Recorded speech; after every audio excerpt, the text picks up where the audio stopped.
Dylan's storm roof invades my dream space in the days after he murders 9 Black Americans at a Bible study in Charleston, South Carolina.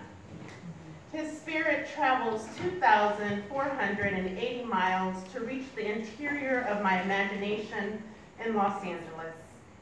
Like a bloodhound, he finds my southern Black body hiding out in the desert.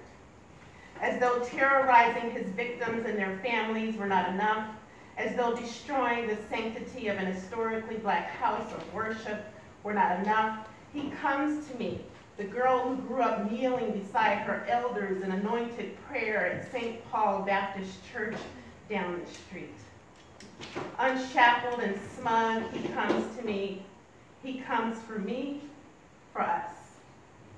The dream begins under the cover of night, full of silence and a pregnant, starless sky.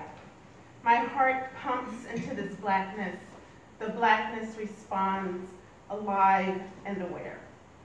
The scene switches to a clear afternoon where sunlight slants between 2 buildings that stand on a hill.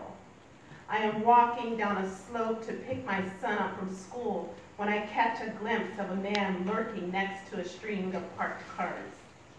He is wearing a solid white t-shirt and jeans. Something in my spirit tells me that this man is wrong. I rush my son home, which turns out to be the home I grew up in on Elm Street in Louisiana. I am back in the South after all. In the 1980s, this house was the object of constant teasing. It's Freddy Krueger's house, the same gaggle of kids would yell day after day when the school bus pulled up to 202 Elm Street. Yeah, and there's his girlfriend, Frederica. In my dream, I pause on the porch to finger the empty spot where the 3rd address number should have been. But the gunman is on my trail, so I yank open the front door that was always unlocked, get my son and myself inside and turn the locks. Ruth shows up seconds later, trying to get in, rifle in hand. As my son and I look for safe places to hide, I am both terrified and furious. I am tempted to ignore the possibility of death and unleash my rage on Ruth's face, tear at his skin, the mask over hate. What does it look like? Ruth continues to point his rifle, its snout peering at the front door's window. He could easily shoot out the glass and work his way in. Instead, his strategy is to drag out the terror with painstaking patience and steadiness, tinkering with the door handle, making threats, stopping completely, and then starting up again. I hold the product of terror in my hands. It is in my son's small shoulders. His shoulders are bare and brown, full of naked fear. And I wanted to dedicate this to our children and families who are being terrorized right now. I carry his tremors in my fingers, dialing first my husband and then the numbers that I have forgotten to constantly reiterate to my son, 911. In bursts of hysteria, I appeal to the operator. He wants to kill us. Ma'am, the operator says calmly, someone is on the way to help you.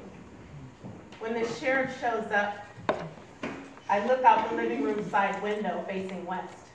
The sheriff and Ruth stand outside the patrol car face to face, their arms at their sides, relaxed. Ruth is suddenly in a business suit, navy blue, immaculate. I see his rifle hiding under the sheriff's car. I hear the sheriff talking to him in a low, calm tone. I make my way outside to get inside this, their intimate conversation.